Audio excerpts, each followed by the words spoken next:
माननीय प्रधानमंत्री जी ने जो मन की बात में कई बार जिक्र किया है चीज़ों को लेके, उनका जो मेन ड्रीम मिशन है स्वच्छ भारत मिशन, उसमें अगर एक गिलहरी के रूप में हमारी सहभागिता होती तो शायद देश के लिए हमारा कुछ कॉन्ट्रीब्यूशन हो सकता है। आपने हिंदुस्तान में साइंटिस्ट सुना होगा, डेंटिस्ट सुना होगा, गायनोलॉजिस्ट सुना होगा, आपने कभी भारत के अंदर गार्बेजोलॉजिस्ट नहीं सुना होगा। So we people are the first garbageologist of India. Hello sir, Praveen sir, Hi. कैसे हैं आप? मैं बढ़िया हूँ, आप कैसे हैं? मैं भी बढ़िया हूँ, उनकी पूछने के लिए। और कैसी चल रही है आपकी लाइफ वगैरह?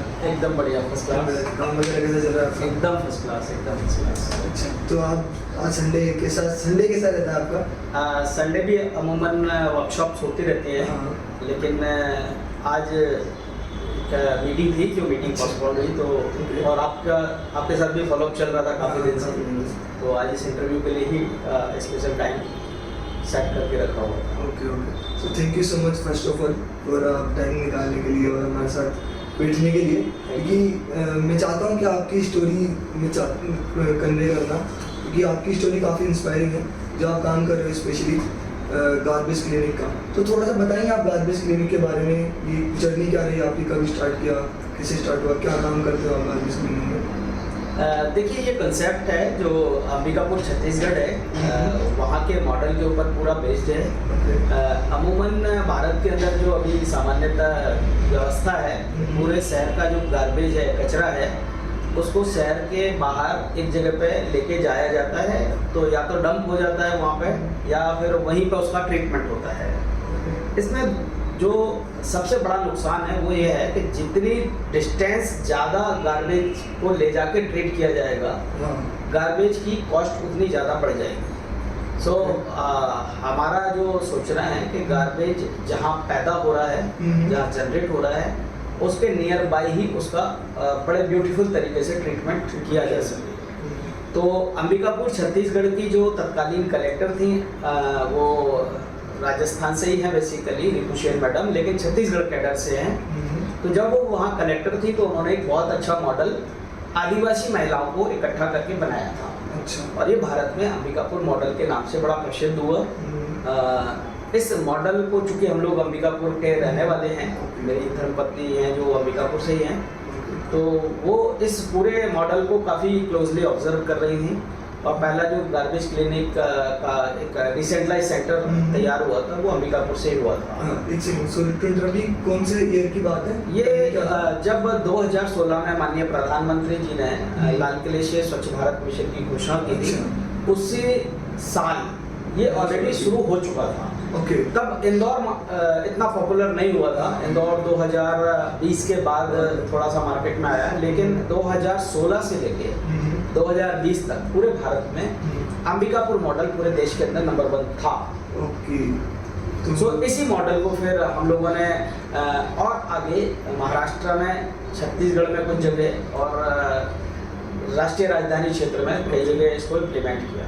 अच्छा, तो अभी कहाँ पर कर रहे हैं सब काम? देखिए, as per the Chhattisgarh government policy 166 नगर पालिकाएं हैं जो गार्बेज क्लिनिक मॉडल के ऊपर काम कर रही हैं, जिसको वहाँ पे SLRM सेंटर बोलते हैं। डिसेंट्रलाइज वेस्ट मैनेजमेंट का मॉडल है।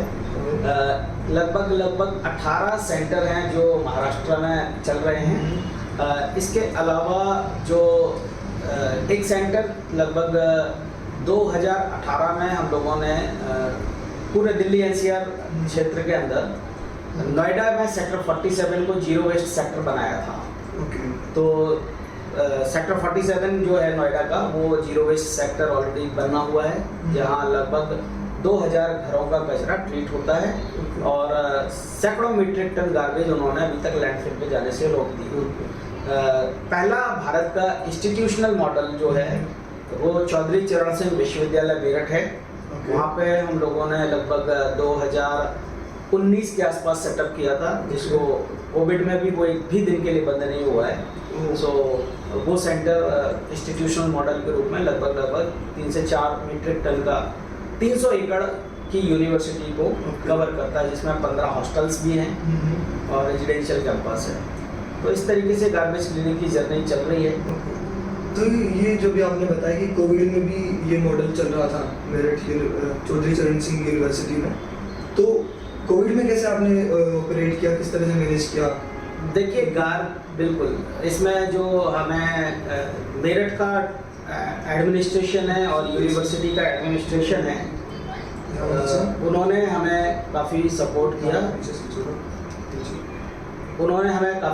किया और जो भी रिस्पेक्टिव परमिशंस थी वो परमिशंस हमारे पास थी, क्योंकि कोविड में भी हम लोगों के घर में खाना तो बनता ही था। कोविड के भी जो मेडिकल वेस्ट जनरेट हो रहा था वो भी डिस्पोज करना था। तो ये एक रीज़न था कि जो हमारे कोरोना वॉरियर्स थे या जो हमारे स्वच्छता कर्मी थे वो उन्होंने पूरे मॉडल में साथ दिया और गार्बेज लेकर अपना काम करता रहा। Okay nice. तो मतलब अभी भी काफ़ी लोगों का सपोर्ट भी मिलता गया और उस वक्त भी आप काफ़ी एक्टिव रहे, क्योंकि पता था गार्बेज तो अभी भी कलेक्ट हो ही रहा है, तो वो करना जरूरी था। क्योंकि अगर उस टाइम पे तो शायद ज़्यादा गार्बेज, मेडिकल गार्बेज और वो काफ़ी ज़्यादा आया होगा आपके पास, तो उसको डिस्पोज करना, टाइम पे डिस्पोज करना काफ़ी नेसेसरी था, तो बहुत ही अच्छा था।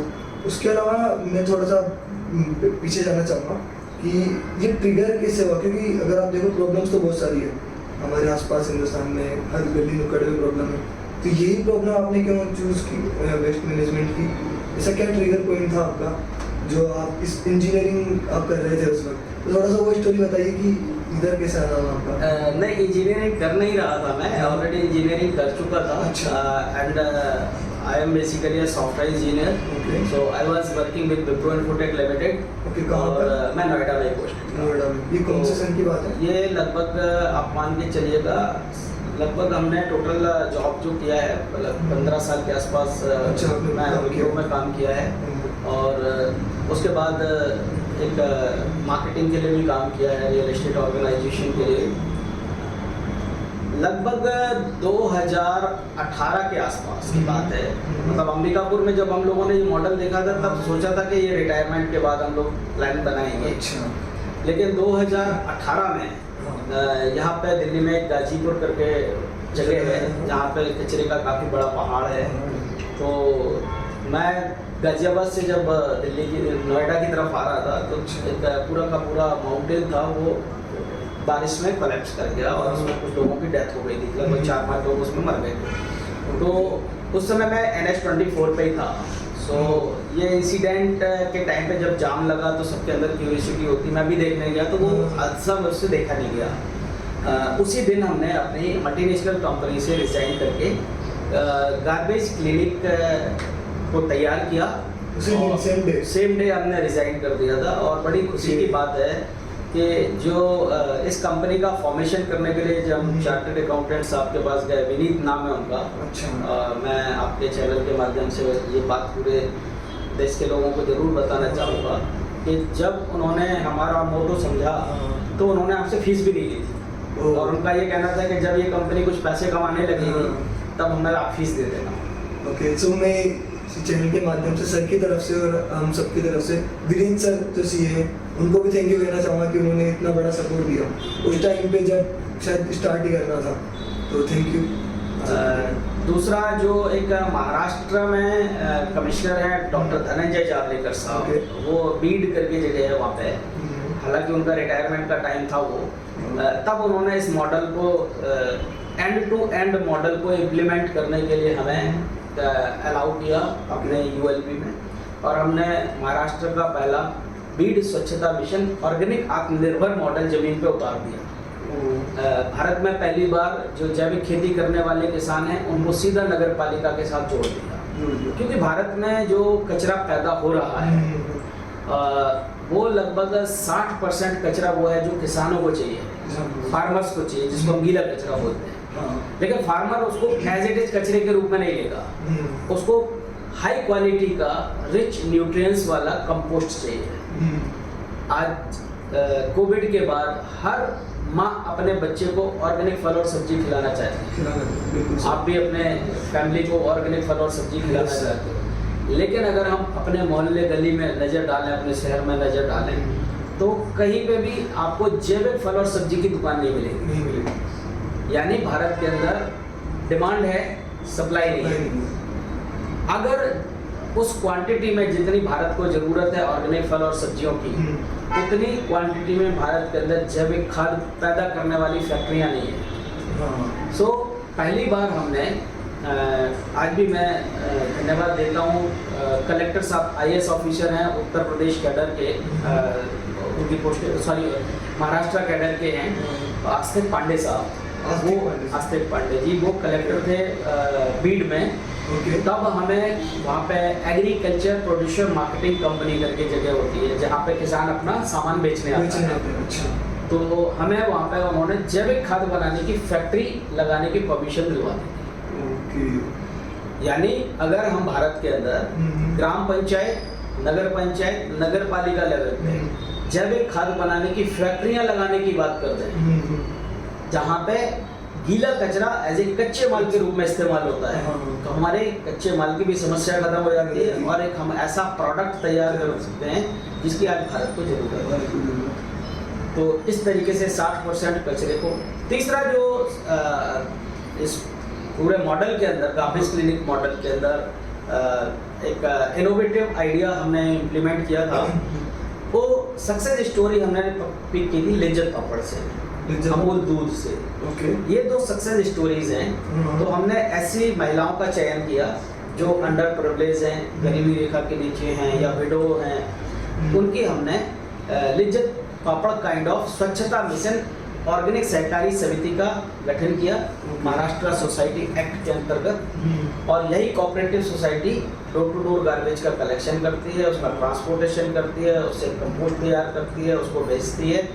और वो किसान जो ये कंपोस्ट खरीदते हैं उनका ऑर्गेनिक फल और सब्जियां हम लोग इन्हीं महिलाओं के माध्यम से उन घरों को डिस्ट्रीब्यूट करते हैं जो लोग हमें गीला कचरा और सूखा कचरा अलग अलग करते हैं। इस तरीके से पूरी की पूरी एक इको साइकिल डेवलप। ओके।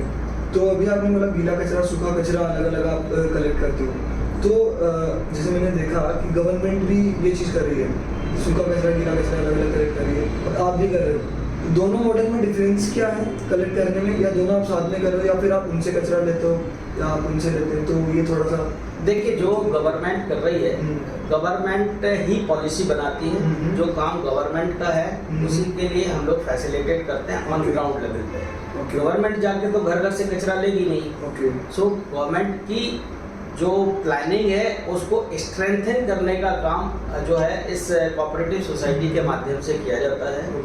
और जो सॉलिड वेस्ट मैनेजमेंट के रूल 2016 गवर्नमेंट ने तैयार किए हैं, उनको हम कैसे एम्पावर करें ग्राउंड लेवल पे, उसकी एक माइक्रो प्लानिंग करते हैं। दूसरा, इसमें नागरिकों की सबसे बड़ी सहभागिता होती है, जो सिटीजन्स हैं, क्योंकि सिटीजन जब तक इस पूरे मॉडल के साथ नहीं जुड़ेंगे, सोर्स पे सेग्रीगेशन करके वेस्ट नहीं मिलेगा, तो वो सेकंड लेवल का सोर्स सेग्रीगेशन हो नहीं सकता। एक बार कचरा मिक्स हो गया और क्वांटिटी में आ गया, फिर उसको अलग अलग करना बड़ा मुश्किल होता है। इसलिए हम जो सजेस्ट करते हैं, लगभग 50,000 या 1 लाख की पॉपुलेशन के ऊपर एक गार्बेज क्लिनिक बनाएं, ताकि उसकी मॉनिटरिंग और उसका कंट्रोल, उसकी माइक्रो प्लानिंग इजीली जमीन पे उतारी जा सके। ठीक है, तो बहुत ही अच्छा विजन है कि इतने छोटे समूह के लिए अगर एक क्लिनिक बन जाएगा तो आई गेस बहुत सारे क्लिनिक बन जाएंगे, बहुत सारे हमारे पास ऑर्गेनिक फार्मिंग के जो कंपोस्ट है वो भी अवेलेबल होंगे, बहुत सारे ऑर्गेनिक फूड और ऑर्गेनिक फ्रूट्स भी अवेलेबल होंगे।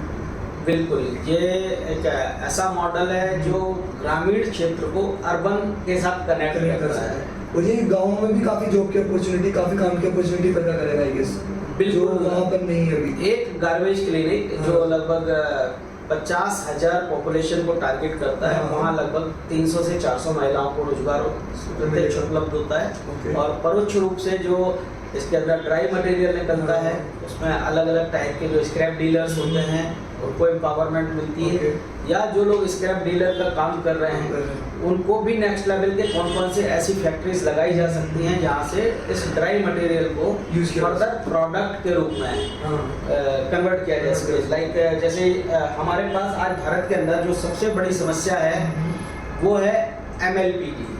MLP जिसको हम कुरकुरे के या चॉकलेट के रैपर्स बोलते हैं, ये जिसको जो सड़क पे कचरा बीनने वाला रैक पिकर है वो पिक नहीं करता, वो खाता नहीं है। ओके सिंगल यूज पॉलीथीन है, ओके। ये सबसे बड़ी समस्या ये है। सबसे बड़ी समस्या। हल्दीराम के पाउच हैं, कई बार नमकीन के पाउच हैं, ट्रेन भी किया गया लेकिन वो वापस से हाँ वो ज्यादातर समंदर में जा रहा है, इनका सबसे बड़ी बात है इनका अल्टरनेटिव नहीं है हमारे पास। अल्टरनेट नहीं था, हाँ। नालियों में जा रहा है। तो हाँ। इसको कलेक्ट करके हाँ। और इस MLP या सिंगल यूज प्लास्टिक से जो प्रोडक्ट ये है क्या बनेगा सर, ये क्या है? ट्रे। ये ट्रे है नॉर्मल, आप किसी को पानी देना है या अच्छा ड्राई फ्रूट्स रखने हैं। ओके। इनफैक्ट इसमें आप दीपावली जी का जो गिफ्ट है गिफ्ट है। वो भी पैक करके, यानी it is eye opener to all the viewers. Strong है सर, बिल्कुल स्ट्रॉन्ग है, यानी आप इसमें बाकी ट्रे से काफी स्ट्रॉन्ग है, नॉर्मल ट्रे जो आती है उससे तो। आप इसमें दीपावली की मिठाई को पैक करके हाँ। होली में अलग अलग जो आइटम्स हैं मिठाई और कलर देके आप इसको एज ए गिफ्ट पैक के रूप में लोगों को दे सकते हैं। और ये एक संदेश है कि जो गार्बेज, जो कचरा हमारे लिए बेकार था या प्रकृति के लिए नुकसानदायक था, उसको हम वैल्यूएबल गिफ्ट आइटम के रूप में तैयार करके दोबारा से प्रेजेंट कर सकते हैं। नहीं बिल्कुल, ये तो बहुत ही अच्छा तरीका है वेस्ट को यूज़ करने का भी और दूसरों को मतलब संदेश देने का भी कि अगर हमने जो आपको गिफ्ट दिया एक बार चेक कीजिए वो गिफ्ट क्या है। वो गिफ्ट जो बना है, ट्रे जो बनी है वो एक वेस्ट मटेरियल से बनी, तो लोगों में भी अवेयरनेस फैलेगी। बिल्कुल, लगभग 60% जो गीला कचरा है वो भी एज ए गिफ्ट आइटम हम कंपोस्ट के रूप में अगर अपने लोगों को गिफ्ट करना चालू कर देते हैं तो एक कनेक्ट बनता है। प्लांट देने की बात माननीय प्रधानमंत्री जी करते हैं कि आप पहले बुके देते थे, अब आप उसको एक प्लांट दीजिएगा एक दूसरे को। So in the similar way we are extending the same thing कि आप कभी किसी के पास जाते तो आप उसको 1 किलो का पैकेट कंपोस्ट का दे दीजिएगा, ताकि उसके सराउंडिंग में जो प्लांट्स लगे हुए हैं उनमें नया जीवन मिले और उनको भी एक टॉनिक की जरूरत होती है, वो नरिश हो जाए। हाँ बिल्कुल, तो अगर घर में प्लांट्स भी लगे हैं दूसरे तो उनको भी आप नरिशमेंट कर सकते हो बिल्कुल ऑर्गेनिक कंपोस्ट के थ्रू। बहुत ही अच्छा चीज कर रहे हैं सर आप। एक मैसेज जाता है कि आप अगर गीला कचरा सेग्रीगेट करेंगे तो कोई आपको गिफ्ट पैकेट लाके देगा कंपोस्ट का। तो ये बहुत ही मतलब आई वंडर कि ये थॉट, ये सोच आना ही मतलब बहुत बड़ी बात है कि तो ये आया कहाँ से, मतलब ये कंपोस्ट बनाने का आइडिया कहाँ से आया और इस कॉन्सेप्ट कहाँ से निकला? ये कहीं सीखा आपने या कहीं मतलब ट्रेनिंग वगैरह ली इसकी क्या? देखिए, कंपोस्ट बनाना कोई रॉकेट साइंस काम नहीं है। ये हमारे गांव में किसान भाई ऑलरेडी अपने गांव में बनाते रहते हैं। लेकिन जब हम मेट्रो सिटीज़ में रहते हैं तो हमारे पास ना इतनी जगह होती है, लोगों में अवेयरनेस का भी लेवल होता है, तीसरा लोग बिजी भी बहुत ज़्यादा है, किसी के पास टाइम नहीं है। तो इसके लिए हम लोगों ने एक जो हमारी टीम है, बिकॉज बैकग्राउंड इंजीनियरिंग का था, नॉलेज इंजीनियरिंग की है, मेरी जो पत्नी है वो फैशन डिजाइनर हैं, तो हमने ऐसे कंपोस्टर्स डिजाइन किए हैं जिसमें फैशन डिजाइनिंग का भी तड़का लगा हुआ है, इंजीनियरिंग का भी तड़का लगाया हुआ है और नेचुरल टाइप के हमने एरोबिक कंपोस्टर्स डिजाइन किए जिसको आप किसी भी सोसाइटी में लगा सकते हैं। और लगभग 50 हाउसेस से लेके किसी भी मोहल्ले से लेके लगभग 25,000 50,000 पॉपुलेशन तक के लोगों का कचरा उसके अंदर निस्तारण होगा। और सबसे बड़ी बात जो लोगों का सबसे बड़ा कंसर्न होता है कि बदबू आएगी, स्मेल आएगी, वहाँ पे कीड़े मकोड़े आएंगे, ये सारी चीज़ें नहीं होती, उसके अंदर कोई स्मेल नहीं आती है। ब्यूटीफुल तरीके से सोसाइटी के कॉर्नर में आप उसको रख सकते हैं और उससे जो बनने वाला कंपोस्ट है वो आपकी सोसाइटी, वार्ड, मोहल्ले में ही इस्तेमाल में आ जाता है। अच्छा, तो मतलब आप कंटेनर रखते हो सोसाइटीज में, है ना? वहाँ पर वो लोग जाएंगे अपना वेस्ट जो कचरा है वो जो सोसाइटी का कचरा कलेक्ट करने वाला है, इससे क्या होगा कि वो कचरा 20 किलोमीटर दूर नहीं जाएगा, तो वहीं के वहीं पर वो कन्वर्ट हो जाएगा कंपोस्ट में। बिल्कुल। जो डिसेंट्रलाइज का हमने जो कंसेप्ट बताया कि अगर मान लो सोसाइटी में नहीं है, सोसाइटी का गार्बेज कहीं लेके जाना है, तो फिर गार्बेज क्लिनिक इस तरीके से डिजाइन किया जाता है जो हम लोग करते हैं, जहाँ लोग, वो इतना खूबसूरत होता है स्वच्छता प्रेरणा उद्यान के, जहाँ लोग अपने परिवार के साथ लंच भी कर सकते हैं और डिनर भी कर सकते हैं। ये हमारा कमिटमेंट लेवल है जो हमने किया है। तो ऐसे कचरा घर हैं जहाँ लोग, थॉट प्रोसेस हमारी है जैसे डोमिनोज पिज्जा है, KFC's है, रिलायंस फ्रेश है, हनी मनी टॉप है, इस टाइप के गार्बेज क्लिनिक भारत के अंदर तैयार हों और जो हम लोगों ने किए भी है, डिलीवर भी किए हैं। ओके, तो मतलब वहाँ पर आप ये चाह रहे कि जो कचरा घर है जहाँ पर हम कचरा वगैरह इकट्ठा करते हैं, लोग वहाँ पर डिनर भी कर सकते हैं। बिल्कुल कर सकते हैं, मतलब वहाँ गार्बेज भी प्रोसेस हो रहा है। और ये 21वीं सदी के कचरा घर है, अगर मैं गलत नहीं बोल रहा हूँ तो जो गार्बेज क्लिनिक है वो 21वीं सदी का कचरा घर जिनको है। बोलते हैं ना स्मार्ट गैजेट, तो ये स्मार्ट कचरा घर है पहले से। थॉट प्रोसेस ये है कि पहले जब हॉस्पिटल होते थे, हाँ। ये हमारे पुराने स्कूल्स हैं, हाँ। तो धीरे धीरे जब सारी चीजों का ट्रांसफॉर्मेशन होता जा रहा है, होता जा रहा है। पहले सरकारी हॉस्पिटल अलग टाइप के थे, फिर फोर्टिस आया, फिर अपोलो हॉस्पिटल आया। हाँ। तो अगर इस डायरेक्शन में चीजें इंप्रूव हो रही है तो कचरा घर के डायरेक्शन में भी तो इम्प्रूवमेंट होना चाहिए। बिल्कुल सर, तो ये सोच के साथ, और फिर माननीय प्रधानमंत्री जी ने जो मन की बात में कई बार जिक्र किया है चीजों को लेके, उनका जो मेन ड्रीम मिशन है स्वच्छ भारत मिशन, उसमें अगर एक गिलहरी के रूप में हमारी सहभागिता होती तो शायद देश के लिए हमारा कुछ कॉन्ट्रीब्यूशन हो सकता है। सर बहुत ही अच्छा सोच और बहुत ही अच्छा विजन है आपका कि आप ये कर रहे हो। और क्योंकि जनरली प्रॉब्लम तो सब जगह देखते हैं, लेकिन इस तरह से सोचना कि कचरे घर को स्मार्ट कचरा घर बनाना, क्योंकि देखे तो आजकल हॉस्पिटल वगैरह गवर्नमेंट हॉस्पिटल भी स्मार्ट हो चुके हैं। बिल्कुल काफी स्मार्ट हो गए। जो फैसिलिटीज पहले नहीं मिलती थी हमें गवर्नमेंट हॉस्पिटल्स में, वो आजकल हमें मिल रही है। जैसे मशीनों टेक्निकल अगर हम चीज़ें बात करें, सिटी स्कैन मशीन हो गई या एक्सरे मशीन हो गई, पहले नहीं मिलती थी गवर्नमेंट हॉस्पिटल में, लेकिन आजकल वो अवेलेबल है। तो वो चीज़ आपने यहाँ पर हमने जिन अंडर प्रिविलेज वुमेन्स को हमारा training, capacity building, goal setting और ओरिएंटेशन का जो प्रोग्राम होता है, उन महिलाओं को हमने उस टाइप से इक्विप्ड किया, उस टाइप के ड्रेसेस और सेफ्टी इक्विपमेंट्स दिए। उनकी जो ड्रेसेस हैं वो उन टाइप की ड्रेसेस हैं जो एयर इंडिया की एयर होस्टेस पहनती हैं। अगर आप लोग हमारे गूगल चैनल पे जाके देखेंगे, यूट्यूब चैनल पे जाके देखेंगे, तो आप पाएंगे कि उनका जो कॉन्फिडेंस लेवल है, वो इस लेवल का कॉन्फिडेंस डेवलप उनके अंदर हुआ कि वो किसी भी मिनिस्टर को, किसी भी आईएएस ऑफिसर को ट्रेनिंग देने में सक्षम है। ओके, उनको आप लोग ट्रेनिंग कहाँ देते हैं? उनको ट्रेनिंग उसी जगह पे जहाँ पे हम लोग इस सब चीज़ों का डेवलपमेंट करते हैं। प्लांट है आपका, कहाँ का प्लांट है आपके जैसे दिल्ली में? यहाँ नियर बाई प्लांट हमारा मेरठ यूनिवर्सिटी के अंदर है। ओके। दूसरा प्लांट है जो हम लोग खुद रन नहीं कर रहे हैं, लेकिन सेक्टर में नोएडा में सेक्टर 47 है जो हमने तैयार करके और वहाँ के RWA को, रेजिडेंट वेलफेयर एसोसिएशन को हैंडओवर कर दिया था। ओके, ये क्या होता है? ये ग्रुप हाउसिंग सोसाइटी जो होती हैं, ओके, वो लोग भी उसको चला रहे हैं। और सक्सेस स्टोरी ये है कि पिछले लगभग 4 साल से 2019 से वो प्लांट चल रहा है नोएडा वाला। ओके। उसमें 10 लोगों को प्रत्यक्ष रूप से रोजगार मिला है जो डोर टू डोर कलेक्शन और ट्रांसपोर्टेशन का काम करते हैं, सेग्रीगेशन का काम करते हैं। और केवल उनकी आजीविका का सृजन सूखे कचरे से हो रहा है। मतलब वो ऑर्गेनियम जो उनको प्राप्त हो रहा है वो केवल सूखे कचरे से मिलता है। उसके एवज में वो पूरे प्लांट को रन करते हैं, उनको अलग से सैलरी की जरूरत नहीं पड़ रही है। तो मतलब वहाँ पर आप एक तरह से एम्प्लॉयमेंट 10 लोगों का एम्प्लॉयमेंट पिछले 4 साल से, वो खुद एक एंटरप्रेन्योरशिप जर्नी में घुस चुके हैं। साथ के साथ वो काम वो सारे के सारे 10 लोग आत्मनिर्भर हैं पिछले 4 साल से। 2000 घरों का कचरा जो लैंडफिल पे नहीं गया है उसकी केस स्टडीज भी हैं। गीले कचरे से जो कंपोस्ट बना रहे हैं, उस कंपोस्ट की रिक्वायरमेंट इतनी है कि आसपास के बाकी सेक्टर्स के लोग वहाँ पे नोएडा में कंपोस्ट खरीदने जाते हैं। इवन हमें खुद अभी हमारा कुछ ऑर्डर था बाहर का, तो हमें कंपोस्ट की ज़रूरत पड़ी तो उनके पास कंपोस्ट की अवेलेबिलिटी थी नहीं।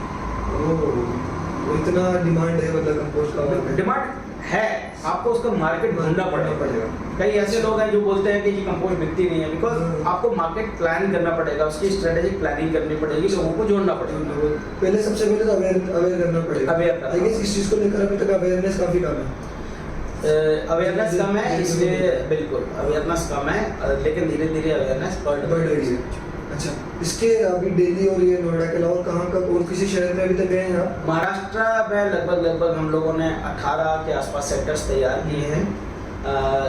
अगर आप पुणे से अहमदनगर हाईवे पे जाएंगे तो वहाँ एक काफ़ी बड़े बिजनेसमैन है प्रेम प्रकाश धारीवाल, उनका एक ऐड भी आता है, ऊंचे लोग ऊंची पसंद माणिक शर्मा, ये कुत्ते का ऐड आता है। तो वो वहाँ के नगर पालिका अध्यक्ष हैं। वहाँ पे हमने स्वच्छता प्रेरणा उद्यान तैयार किया है। ओके। और भारत में पहली बार तकरीबन 3 से 4 हज़ार महिलाओं का हल्दी कुमकुम का एक प्रोग्राम हमने कचरा घर के ऊपर ही किया था। अच्छा, ये क्या प्रोग्राम था, थोड़ा सा बताइए ये इसके बारे में? महाराष्ट्र का बड़ा पॉपुलर प्रोग्राम होता है हाँ। जिसमें महिलाएं अपने शोला श्रृंगार करके पूजा अर्चना करती हैं। हाँ। सो वो कचरा घर इतना खूबसूरत कर दिया था कि उस जगह पे भी हमने एक प्रोग्राम किया ऑर्केस्ट्रा का। Okay so this is a kind of awareness program. Okay और अलग अलग जगह है, शिरूर है और आपका बीड है ओके और आपका अभी बारामती के लिए भी प्लान चल रहा है। सो कल्याण है मुंबई का। सो इस सारी जगह पे हम लोग ओवरऑल कितने प्लांट्स हैं अभी तक जो लग चुके हैं? देखिए, अगर हम प्लांट्स की बात करें तो छोटे बड़े टोटल प्लांट लगा कर लगभग मान के चलिए 200-250 प्लांट हम लोग ऑल ओवर इंडिया 200-250 प्लांट लगा चुके हैं सॉरी। तो उस और ये 200-250 प्लांट कितने हाउस होल्ड्स का कचरा सेग्रीगेट ये कर डिपेंड करता है। कई लोगों की रिक्वायरमेंट 100 हाउसेस की होती है, कई लोगों की सोसाइटीज के अंदर भी होते हैं, कई बल्क वेस्ट जनरेटर की भी होती है। ऐसे लोग जिनका कैंपस साइज 5000 मीटर से बड़ा है ओके या उनका प्रतिदिन जो निकलने वाला कचरा है वो 100 किलो से ज़्यादा है, 100 केजी से ज़्यादा है। ओके भारत सरकार की गाइडलाइन और स्टेट गवर्नमेंट के हिसाब से उनको बल्क वेस्ट जनरेटर की कैटेगरी में रखा गया है रखा गया और उनको अपना कचरा खुद ही अपने कैंपस में खत्म करना होता है। ओके तो उसके लिए ये बहुत अच्छा और आइडियल सॉल्यूशन है। Ideal solution। वो लोग इसको अपने सिस्टम को डिजाइन करके अपने कैंपस में लगा सकते हैं। हाँ implement कर सकते हैं। तो ये तो ही कुछ 200-250 प्लांट हाउस होल्ड मतलब प्लांट्स की बात। अगर हम बात करें ओवरऑल इंडस्ट्री की, तो ओवरऑल इंडस्ट्री कितनी बड़ी है ये वेस्ट मैनेजमेंट इंडस्ट्री? अगर हम बात करें ऑल ओवर इंडिया में, बाकी की बात नहीं करते हैं, ऑल ओवर इंडिया में लगभग कितना बड़ा मार्केट साइज होगा इसका? देखिए, भारत के अंदर अभी जैसे जिस तरीके से चीज़ें निकल के आई हैं कि अब हमने शायद चीन को भी छोड़ के और दुनिया की सबसे बड़ी पॉपुलेशन वाली कंट्री हमारी बन गई है। हाँ। और जब व्यक्ति जमीन पे आता है, मतलब बच्चे से लेके जब तक उसकी लाइफ खत्म नहीं होती तब तक वो कचरा ही पैदा करता है। बिल्कुल सही। तो जिस तरीके से कंज्यूमेबल आइटम की या उसके खाने के लिए रिक्वायरमेंट है, नीड है, उसी तरीके से जो वेस्ट जनरेट हो रहा है उसकी नीड है। तो अभी भारत के अंदर इसकी अपार संभावनाएं हैं क्योंकि हमारी पॉपुलेशन इतनी, हमारा पैदा होने वाला कचरा ही इतना ज़्यादा है। तो उस हिसाब से अगर इसको बिजनेस अपॉर्चुनिटी के रूप में भी यूथ को यूथ इसको देखता है तो ये कभी ना ख़त्म होने वाली जर्नी है और इस पर काम किया जा सकता है यूथ को इसमें। क्योंकि इसमें जैसे आप की भी जर्नी में देख रहा था, आप डेटा एनालिस्ट हैं, तो इसमें हर टाइप के लोगों की ज़रूरत है। एक इंडिविजुअल रैक पिकर से लेके youth, education, information technology, artificial intelligence, IT professionals, mechanical engineers, innovations, cooperative society culture, समाज सेवी, सोशल इंजीनियरिंग वाले लोग, तो हर डोमेन के लोगों की इस पूरे के पूरे मॉडल्स के अंदर ज़रूरत है। और जिस तरीके से अब देश हमारा फार्मिंग की तरफ जा रहा है, ऑर्गेनिक फार्मिंग की तरफ जा रहा है, तो चीज़ें और अच्छी निकल के आएगी और प्रोग्राम भी स्ट्रेंथन होगा और कहीं ना कहीं हमारी जो जीडीपी है देश की, उसमें वेस्ट का भी आने वाले टाइम में बहुत बड़ा योगदान होगा। बिल्कुल लग रहा है अगर इस तरह से अगर लोग इसको एम्प्लॉयमेंट अपॉर्चुनिटी की तरह अगर देखें तो विश्वास उनका इनकम जनरेट होगा। इनकम जनरेट होगा तो जो सबसे बड़ी हमारी हिंदुस्तान की प्रॉब्लम है अनएम्प्लॉयमेंट। अभी माननीय प्रधानमंत्री जी ने इसी चीज को एड्रेस किया है कि हमारे लिए जो कंचन, बल्कि हमारे एक केंद्रीय मंत्री है नितिन गडकरी साहब, उनका तो ये सबसे पसंदीदा विषय है। वो हमेशा कचरे से कंचन की ही बात करते हैं। तो हमारे लिए नितिन गडकरी साहब और Narendra Modi ji as a role model हैं और उन्हीं की वजह से शायद हमारे अंदर इंस्पिरेशन आती है कि हम चीज़ों को आगे बढ़ाने की दिशा में रोज नई नई चीज़ें सोचते हैं और हमारी टीम उसको जमीन को उतारती है। अच्छा, बहुत अच्छा। तो अगर मैं बात करूँ, जैसे हम बात कर रहे थे यूथ को इसमें इंटरेस्ट लेना चाहिए, करना चाहिए, तो मुझे एक बार सोचने से लेकर स्टार्ट करने तक का पूरा प्रोसेस समझाएंगे कि अगर जैसे अगर कोई देख रहा हो उसके दिमाग में है कि मुझे करना है स्टार्ट, तो क्या क्या प्रोसेस होता है उसका स्टार्ट करने का। तो अगर वो प्रोसेस अगर आप समझा सके तो उनको आसानी रहेगी। अगर वो स्टार्ट करना चाहे तो डायरेक्टली एक्शन ले सकते हैं बिना टाइम वेस्ट किए। देखिए तो पहले वो तो दोबारा- इसमें सबसे बड़ी बात यह है कि आपको ये देखना होगा कि आप कौन सी जगह पे इस काम को शुरुआत करने के बारे में सोच रहे ठीक है। हैं। तो एक जनरल सर्वे आपके पास होना चाहिए, वहाँ क्वांटम ऑफ गार्बेज कितना जनरेट हो रहा है, कितनी पॉपुलेशन है, वहाँ का माइंडसेट क्या है, वहाँ अवेयरनेस लेवल क्या है, इन सारी चीज़ों को आप जब लेके अपना एक प्लान ऑफ एक्शन तैयार करें, ठीक है। फिर उस प्लान ऑफ एक्शन के हिसाब से आपको बजटिंग करनी होगी ओके। कि लगभग इसमें क्या क्या इक्विपमेंट लगेगा, कहाँ पे जगह होगी। जगह अगर आपके पास प्राइवेट है तो ठीक है, अगर नहीं है तो आपको गवर्नमेंट से अप्रोच करना पड़ेगा, वहाँ की नगर पालिका से ओके। या ग्राम पंचायत से, हाँ, या महानगर पालिका से भी आप बात कर सकते हैं। इसकी में गीले कचरे को निपटाने के लिए अलग अलग टेक्नोलॉजीज हैं। ओके। कोई बायोमिथेनाइजेशन पे भी जा सकता है, कंपोस्टिंग पे भी जा सकता है, एरोबिक कंपोस्टिंग पे भी जा सकता है, मतलब ये साइंस थोड़ा सा टेक्निकल हो जाता है। बिल्कुल। इसके बाद इसकी अगर आपको कहीं से सेल्फ फंडिंग है तो ठीक है, अगर नहीं है तो जैसे अगर आपको लोन चाहिए तो आपको उसकी एक DPR बनानी पड़ेगी, डिटेल्ड प्रोजेक्ट रिपोर्ट। ओके। आपको अपना प्रोजेक्ट दिखाना पड़ेगा, तो आप वो प्रोजेक्ट दिखा सकते हैं। उसके बाद आपको गार्बेज का कलेक्शन करवाना होगा। कलेक्शन करा के आपको एक इंफ्रास्ट्रक्चर की ज़रूरत होगी जहाँ पर वो आप उस गार्बेज को लेके आएंगे, ओके। फिर उसको फर्दर अलग अलग ट्रीटमेंट करेंगे। ट्रीटमेंट करने के बाद आपको उनके लिए जो रिक्वायर्ड वेंडर्स हैं, उन वेंडर्स के साथ आपको अपने आप को चैनलाइज करना पड़ेगा। ठीक है। अगर मैं एक एग्जांपल लेते हैं थोड़ा सा यहाँ पर, थोड़ा सा इसमें अंदर जाते हैं। एक टाउन है, हमारे टाउन का एग्जांपल लेते हैं, ग्राम पंचायत है, 15 से 20 हज़ार की पॉपुलेशन है ना, और लगभग हर घर में कचरा होता है, और हर घर में कचरा जो निकलता है वो रोड पे जाता है। अभी कोई भी एक प्रॉपर मीडियम नहीं है, तो आते हैं कचरे वाले, ऐसा नहीं कि गाड़ी नहीं आती, वो गाना बजाते रहे, है ना, बट स्टिल इतना नहीं है कि वो सब लोग अवेयर हैं या सब लोग उस चीज़ को सपोर्ट करते हैं। कोई भी वेस्ट मैनेजमेंट को लेकर इतना अवेयर नहीं है, इतना सीरियस नहीं है। अब उसे ठीक है, डाल दिया यहाँ पर, डाल दिया वहाँ पर, डाल दिया। तो अगर इस तरह की पॉपुलेशन की बात की जाए, 15 से 20 हज़ार का टाउन है, वहाँ पर ग्राम पंचायत है, तहसील भी है, सब कुछ है ना, लोग पढ़े लिखे भी हैं, इसी बात की। तो अगर उनका लोगों के पास इन्वेस्ट करने, ऐसे लोग भी हैं जो इन्वेस्ट कर सकते हैं, बैंक भी है, लोन भी दे सकते हैं।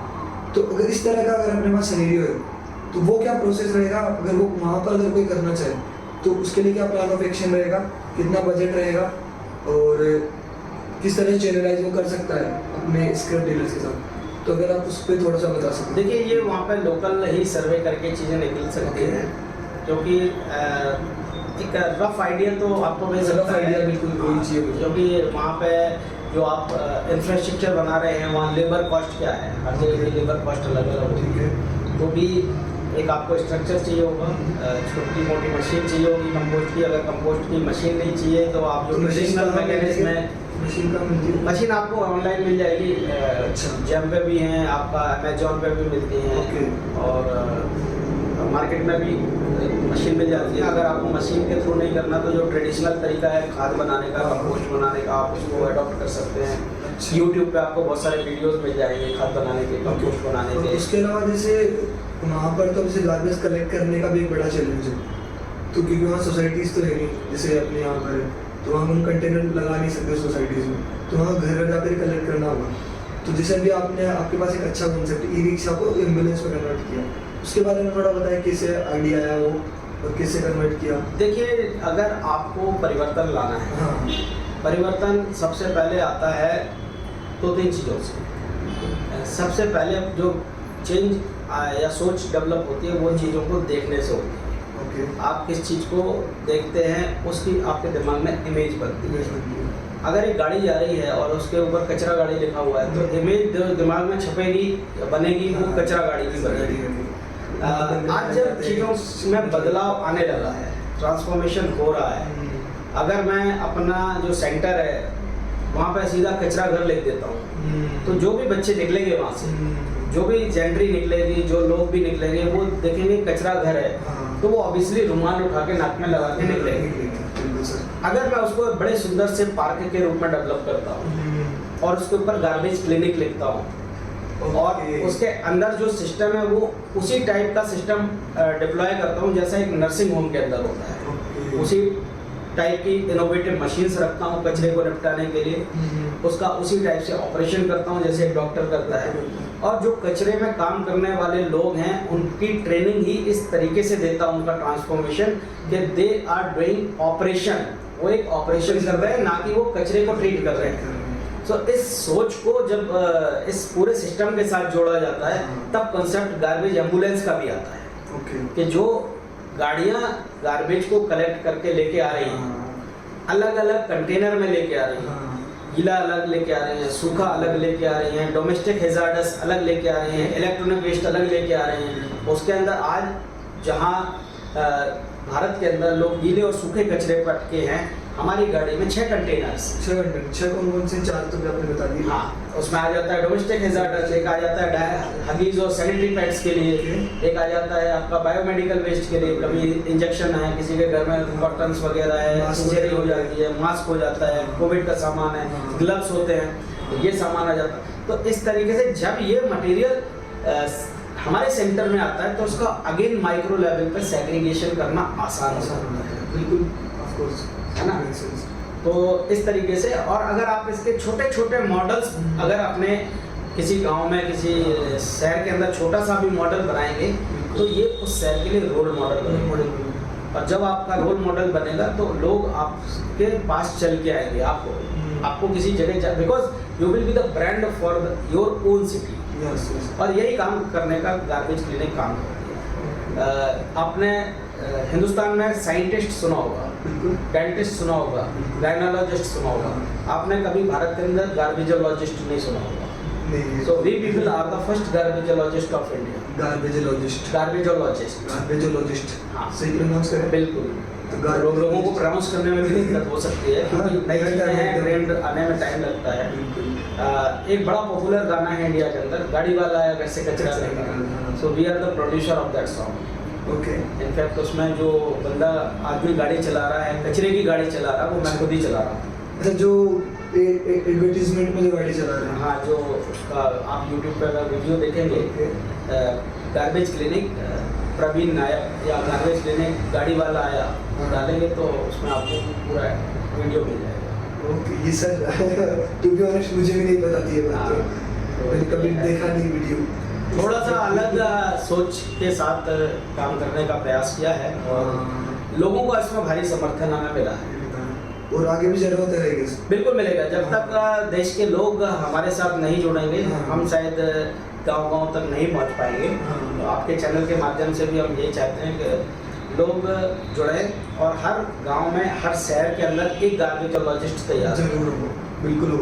और सर गार्बेजोलॉजिस्ट जो अभी आपने मशीन वगैरह बताई, तो एक और मेरे दिमाग में एक चीज़ आई थी कि जब कोई मशीन लगाएगा, ये चीज़ कंपोस्ट करेगा और कंपोस्ट, तो क्या उसमें कार्बन एमिशन का कोई, CO2 एमिशन का कोई इशू, पोल्यूशन का कोई इशू है? ये नेचुरल प्रोसेस है जो हम जरूर आप लोगों को बताना चाहेंगे, साझा करना चाहेंगे कि कंपोस्ट बनाने का जो नेचुरल तरीका है, कंपोस्ट एक नेचुरल प्रोसेस है। जैसे हम लोग खाना खाते हैं और खाना डाइजेस्ट होता है, उसी तरीके से जो ऑर्गेनिक मटेरियल है वो अपने नेचर के अकॉर्डिंग ही डिकम्पोज होता है। जो बैक्टीरिया है वो उसको डिकम्पोज करने का काम करते हैं। तो जो सिस्टम की मैंने आपसे बात की, वो एरोबिक कंपोस्टर्स हैं और उसमें ऑक्सीजन की प्रेजेंस में ही वो मटेरियल डिकम्पोज होता है। ओके। लेकिन ऑक्सीजन का फ्लो इस तरीके से ओरिएंट किया जाता है ओरिएंटेशन के थ्रू कि वो टाइम पीरियड काफ़ी रिड्यूस हो जाता है। लगभग 20 दिन में आपको कंपोस्ट मिलना चालू हो जाता है। ओके, तो 20 दिन में स्टार्ट हो जाता है। 20 दिन में आपको पहला बैच मिलना चालू हो जाता है। आप डेली उसमें अपना गीला कचरा, ऑर्गेनिक वेस्ट डालिएगा और डेली आपको कंपोस्ट उसमें से उपलब्ध होता रहेगा। और जब अगर कोई स्टार्ट करना चाह रहा है, जैसे मशीन मिल गई उसको, अभी मिल गया, तो जैसे अब क्या परमिशन की भी जरूरत होती है रेंट के लिए या फिर इसे करने के लिए, वेस्ट कलेक्शन के लिए? बिल्कुल बिल्कुल। ये चूँकि काम नगर पालिकाओं का है, ग्राम पंचायतों का है, तो आप को अगर ज़मीन चाहिए तो ज़मीन ऑलरेडी नगर पालिकाओं के प्लान में है। आप उनके माध्यम से काम करेंगे तो ज़्यादा बेटर होगा। क्योंकि दोनों ये पब्लिक से रिलेटेड काम है, तो कहीं ना कहीं आप अगर जब पब्लिक डोमेन में जा रहे हैं तो नगर पालिका के साथ कनेक्ट होना या ग्राम पंचायत के साथ कनेक्ट होना आपको एक एडिशनल बेनिफिट प्रोवाइड कराएगा। आप इसको चाहें तो प्राइवेट वेंचर के रूप में भी शुरू कर सकते हैं। ओके। लेकिन अगर इसको सस्टेनेबल बनाना है, प्रॉफिटेबल बनाना है, तो नगर पालिकाओं के साथ अच्छा, जुड़ना तो उनके साथ जुड़ के प्रॉफिटेबल कैसे बनेगा? थोड़ा सा देखिए, जब नगर पालिकाओं के साथ आप जुड़ते हैं तो आपको फिर यूजर चार्ज कलेक्ट करने का भी अधिकार मिल जाता है। भारत सरकार और राज्य सरकार के अनुसार जो लोग कचरा पैदा कर रहे हैं हाँ, या कचरे के लिए सर्विसेज ले रहे हैं, ले रहे हैं। तो उनको उस कचरे की सर्विस के अगेंस्ट कोई पेमेंट करना होता है। 50 रुपये अमूमन एवरी घर को देना होता है और लगभग 100 रुपये हर दुकान को देना होता है। तो इस चीज़ के लिए user fees, because they are generating the Waste, waste okay. But they are not disposing. Okay, so मतलब कचरा पैदा करने के लिए उनको पैसा कचरा पैदा कर रहे हैं लेकिन अपना कचरा खत्म भी आपको ही करना है, आपको करना है, तो उसके लेकिन आप खत्म करने का आपके पास कोई अरेंजमेंट नहीं है। हाँ। तो जो लोग आपके कचरे को प्रोसेस कर रहे हैं, ट्रीट कर रहे हैं, they will get the benefit. Okay. अगर नगर पालिका कर रही है तो नगर पालिका ये चार्ज लेगी। अगर नगर पालिका नहीं करती है, कोई अपना स्टार्टअप लगाता है, तो वो पैसा नगर पालिका से ले सकता है। ठीक है, तो एक साइकिल बन सकता है यहाँ पर। बिल्कुल। तो ये एक बिजनेस मॉडल के रूप में लोग लेके आ सकते हैं और इससे अपने खुद भी रोजगार पैदा कर सकते हैं और अपने साथ एक टीम को जोड़ के। जब आपने स्टार्ट किया कितने लोगों की टीम थी सर? देखिए, जब हमने शुरू किया था तो इसमें मैं और मेरी वाइफ ने शुरू किया था। फिर हमारे एक बचपन के मित्र हैं अनुराग भाई, वो भी आईटी कंपनी के कंट्री में हेड थे, अच्छा, यूएस बेस्ड कंपनी के इंडिया में हेड थे। Okay. वो और उनकी धर्मपत्नी हैं, वो भी इस कंपनी में एज ए डायरेक्टर हमारे साथ हैं। तो टोटल अब हमारी 4 डायरेक्टर्स की 4 टीम है और बाकी अक्रॉस द इंडिया हमारे साथ अभी सैकड़ों लोग ऑलरेडी जुड़े हुए हैं। अच्छा, तो एक प्लांट में लगभग कितने लोग को एम्प्लॉयमेंट देते हैं? देखिए, डिपेंड करता है कैपेसिटी के ऊपर और कितने कैचमेंट एरिया है, कितनी बड़ी साइज का वो प्लांट है, उसके ऊपर डिपेंड करता है कि कितनी मैन पावर की आवश्यकता है। अच्छा, तो मैंने ये भी सुना था कि जब आपने स्टार्ट किया था तो पैसे नहीं थे, तो फिर आपने ज्वेलरी आपको बेचनी पड़ी थी। तो देखिए, होता क्या है कि जो नौकरी करना बड़ा आसान काम है। जब हम नौकरी कर रहे होते हैं तो हम हमेशा अपने बॉस को गालियाँ देते हैं लेकिन मैं आपके माध्यम से ये बताना चाहता हूँ कि जो नौकरी करता है व्यक्ति, उसको कम टेंशन होता है। जो एंटरप्रेन्योरशिप में लोग आए हैं उनके पास बहुत सारे टेंशन होते हैं, उनकी रिस्पॉन्सिबिलिटी बहुत सारी होती है। पूरी टीम को मैनेज करना, मेंटेन करना, उनकी सैलरी को देखना, मार्केट में पैसे का अरेंजमेंट करना, ये बहुत सारे चैलेंजेस होते हैं। इन्वेस्टर्स को हैंडल करना, तो हमारे साथ भी यही था क्योंकि हम लोग नए थे फील्ड में, कंसेप्ट था, सारा कुछ आइडियाज़ था, मार्केट में डिमांड भी थी, सब कुछ था। लेकिन ज़्यादातर डिपेंडेंसी गवर्नमेंट के साथ होती है और गवर्नमेंट कभी भी किसी फ्रेशर को काम नहीं देती। हाँ, क्योंकि गवर्नमेंट की अपनी लिमिटेशन है। गवर्नमेंट के सारे काम टेंडरिंग के माध्यम से होते हैं और टेंडर कभी भी किसी फ्रेशर को, मार्केट में नए प्लेयर को नहीं मिलता है।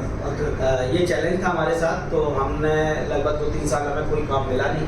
तब तक हमारे पास जितना नौकरी के दौरान जमा पूंजी थी वो खत्म हो गई थी। मेट्रो सिटी में रहने के अपने चैलेंजेस होते हैं, रेगुलर खर्चे होते हैं, बच्चे की फीस जानी होती, घर की इंस्टॉलमेंट, गाड़ी की इंस्टॉलमेंट, तो ये सब धीरे धीरे जाते जाते फिर स्थिति ऐसी आ गई थी कि चीज़ें निकल गई हाथ से। और शायद हम भारत के पहले ऐसे कपल हैं जिन्होंने, आज लोग कचरे से सोना बनाने की बात कर रहे हैं, लेकिन हमने अपने सोने को कचरे के काम में लगाया था। ये स्थिति निर्मित हो गई थी। ओके, तो इस चीज़ को लेकर आपकी वाइफ ने मतलब एक बार सेकंड थॉट नहीं दिया, आपके घर वालों ने सेकंड थॉट नहीं दिया, उन्होंने कुछ बोला या ठीक है आप कर लो?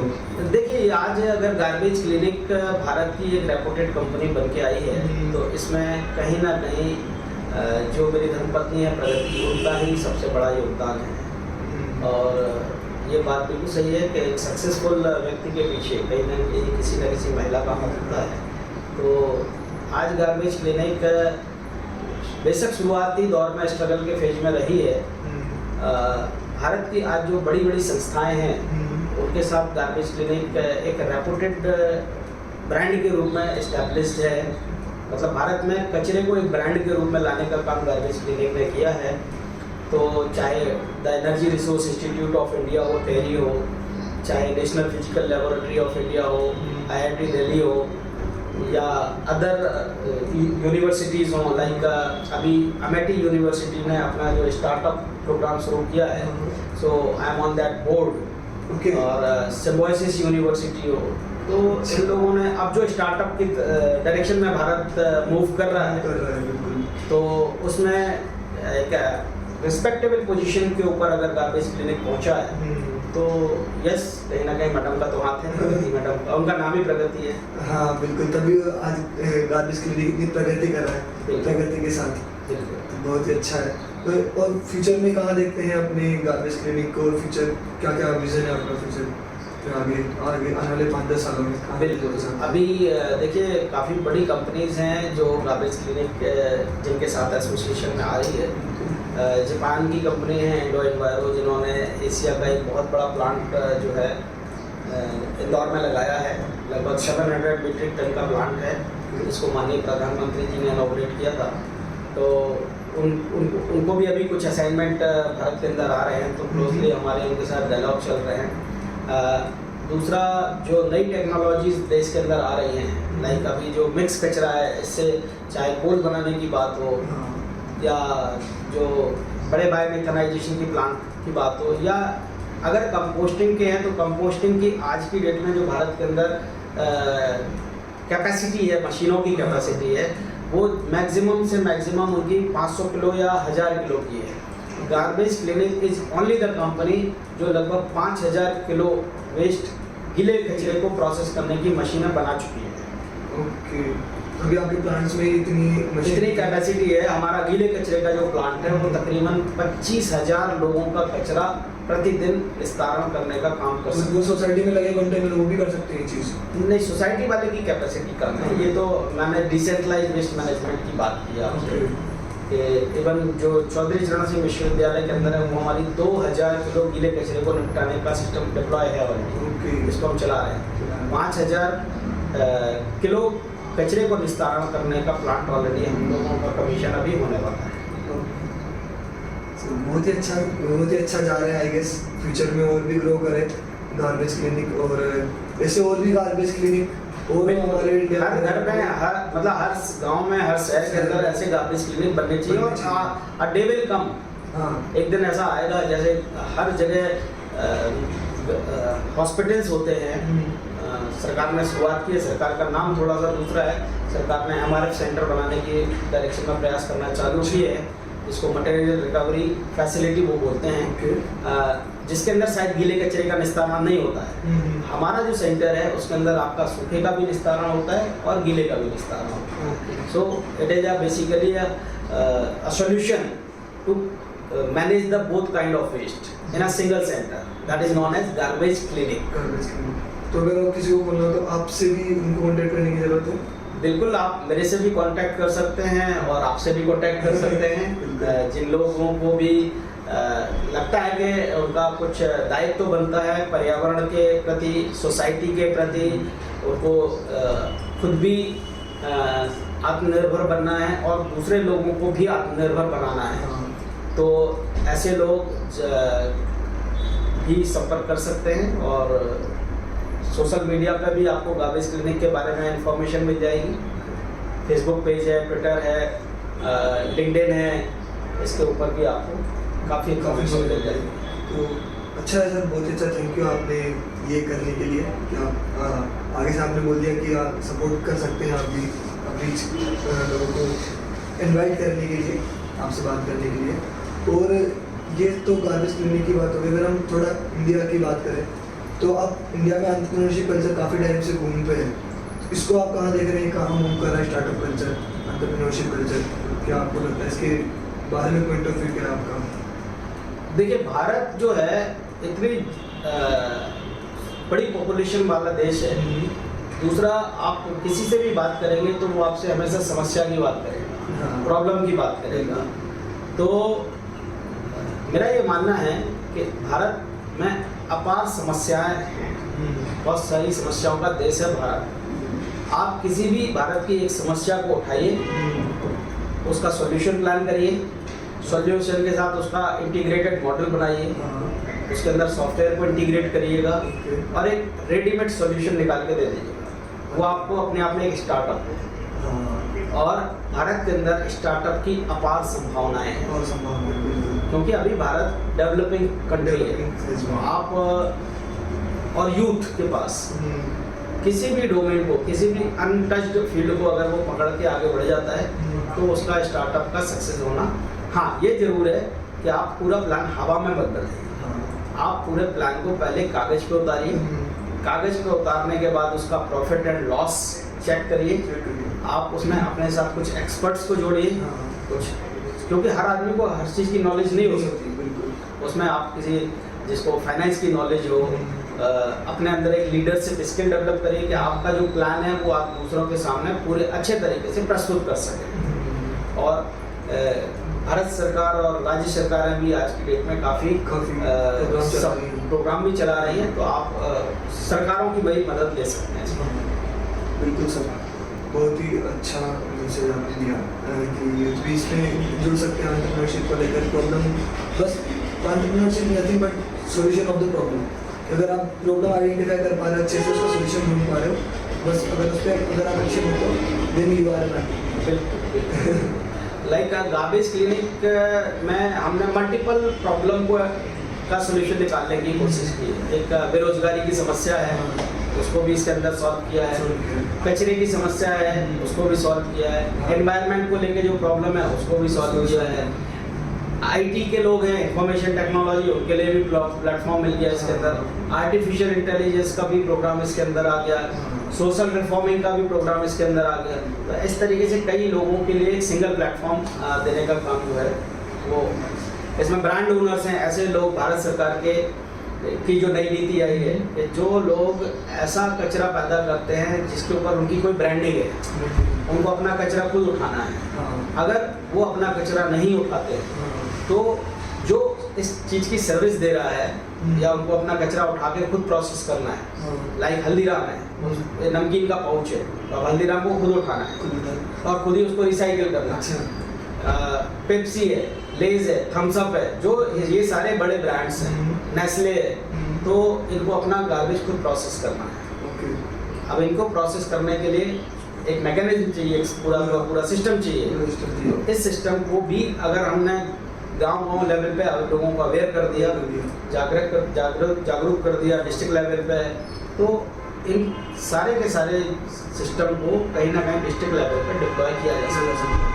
हाँ बिल्कुल सर, सही बात बोले। अगर अवेयरनेस हो तो ये जो मॉडल है ये एक छोटे से गांव ढाणी जहाँ 5000 लोग भी रहते हैं वहाँ पर भी इम्प्लीमेंट किया जा सकता है। जहाँ 5 करोड़ लोग रहते हैं दिल्ली जैसे शहर में, वहाँ पर भी इम्प्लीमेंट किया जा सकता है। तो सबके लिए बहुत अच्छी अपॉर्चुनिटी है जो लोग कुछ नया करना चाह रहे हैं। जो एनवायरनमेंट को पोल्यूशन इतना बढ़ रहा है, ग्लोबल वार्मिंग एक बहुत बड़ी समस्या है, एक तरह से उसका भी एक तरह से कहीं हद तक सोल्यूशन है एक लेवल पे, कुछ लेवल पे।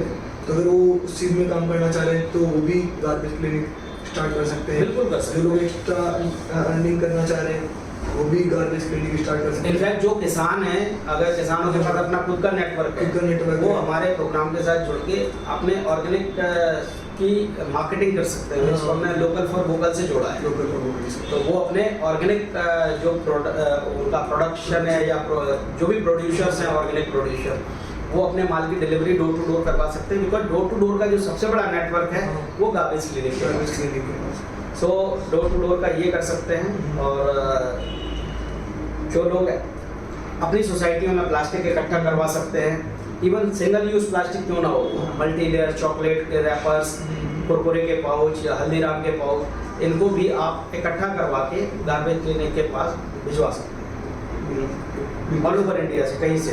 तो ये कहाँ भिजवाएं आप अगर भिजवाना हो तो किसी को? वो एड्रेस आप के थ्रू मिल जाएगा उनको। ठीक है, आपके थ्रू भी मिल जाएगा, गार्बेज क्लिनिक के साइट से भी मिल जाएगा। ठीक है। और आप अपने प्रोग्राम में मोबाइल नंबर भी आप हमारा पोस्ट कर सकते हैं, ईमेल आईडी भी पोस्ट कर सकते हैं। ठीक है। तो जो भी व्यूअर्स हैं जो देख रहे हैं वो एटलीस्ट बजाय सेमिनार में जाने के आप अपने गली मोहल्ले का, अपने घर का भी प्लास्टिक अगर हमारे पास भेजते जाएंगे तो भी एक बहुत बड़ी समस्या को हम एड्रेस कर जाएंगे। बिल्कुल बिल्कुल, बहुत सही बात बोली सर आपने। अगर एक एक, क्योंकि शुरुआत जो होती है एक इंसान से होती है। हाँ, आप यहाँ बिल्कुल पर बेशक शुरुआत एक घर आप से बेशक इस चीज की चिंता मत करिए कि आपका पड़ोसी क्या कर रहा है। हाँ, हाँ। आप अपना ध्यान रखिएगा। हाँ। आप अपने घर में निकलने वाले प्लास्टिक को बिल्कुल। चैनलाइज कर दीजिएगा गार्बेज क्लिनिक से। हाँ।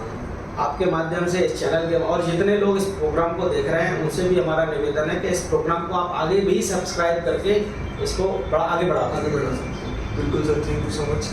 और सर, एक कोई फाइनल एडवाइस अगर आप देना चाहें यूथ को या फिर जो हमारे जो व्यूअर्स हैं उनको, अपनी लाइफ लेसन से जो आपने सीखा है। देखिए, आप सब लोगों को मैं एक ही संदेश देना चाहता हूँ कि आप के घर में जो कचरा है आप उसको सेग्रीगेट करें, गीला अलग करें, सूखा अलग करें। और ऐसा कचरा भी हमारे घर में निकलता है जिसको शायद हम छूना भी पसंद नहीं कर सकते। बच्चों के डायपर्स हैं, सैनिटरी पैड्स हैं लेडीज़ के, इनको आप अलग रैपर में अलग करके रखें। इसको अपनी आदत बनाएं। अभी आप ये मत सोचिएगा कि जो कचरा गार्बेज कलेक्टर आ रहा है वो इसको मिक्स करके ले जा रहा है। आप अपना काम करिए, उसको भी अपना काम आगे आने वाले टाइम में करना ही पड़ेगा।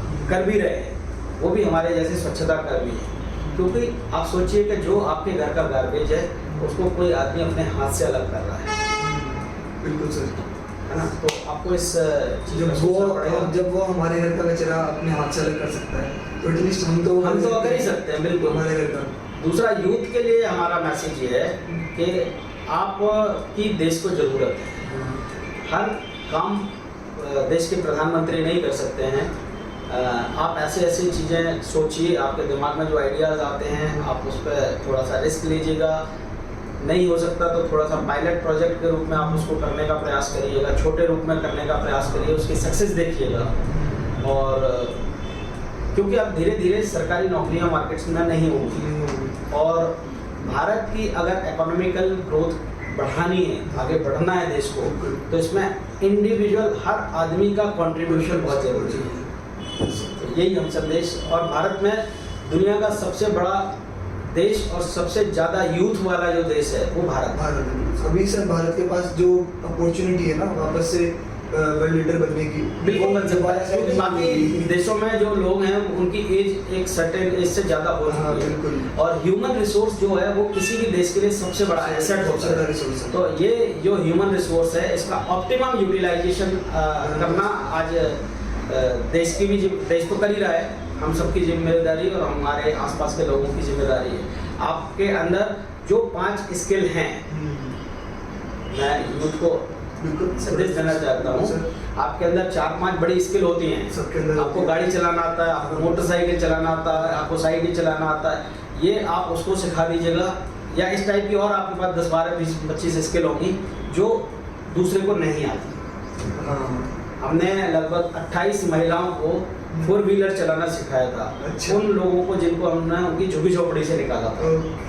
तो मेरे को गाड़ी चलानी आती है, मैंने फ्री में उनको गाड़ी चलाना सिखा दी। यानी उनकी एक स्किल डेवलप हो। ट्रेनिंग प्रोग्राम में है। अच्छा। आपको अगर कंप्यूटर चलाना आता है आप किसी और को भी कंप्यूटर चलाना सिखा दीजिएगा।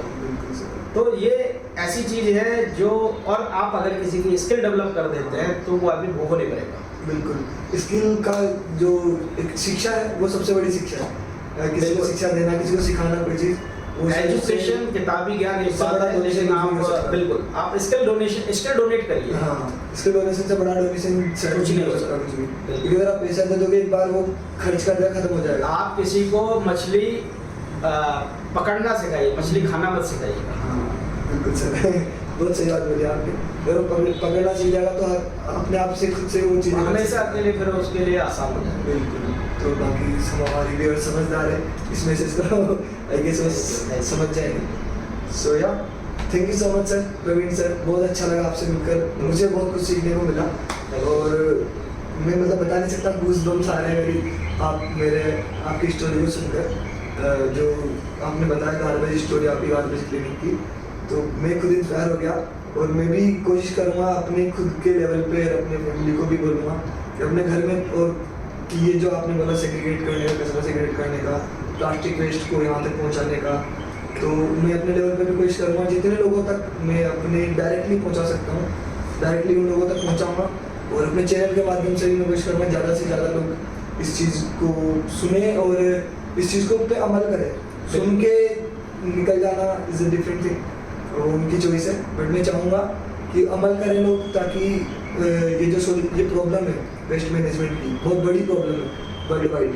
इसकी वजह से काफ़ी सारे प्रॉब्लम्स हमें फेस करनी पड़ रही है और करनी पड़ेगी भी आगे भी। हाँ, इसको प्रॉब्लम ना समझ के आप एक अपॉर्चुनिटी के रूप में ले, अपॉर्चुनिटी के रूप में लेकर, इट्स अपॉर्चुनिटी, बिल्कुल इट्स एन अपॉर्चुनिटी, इसको अपॉर्चुनिटी के रूप में लेकर हम इसको साथ में मिलकर सब एक साथ जुड़कर वापस से वन यूनियन होकर इसको सॉल्व करते हैं। सो yeah thank you so much sir, बहुत बहुत धन्यवाद आपका टाइम निकाल कर यहाँ आने के लिए।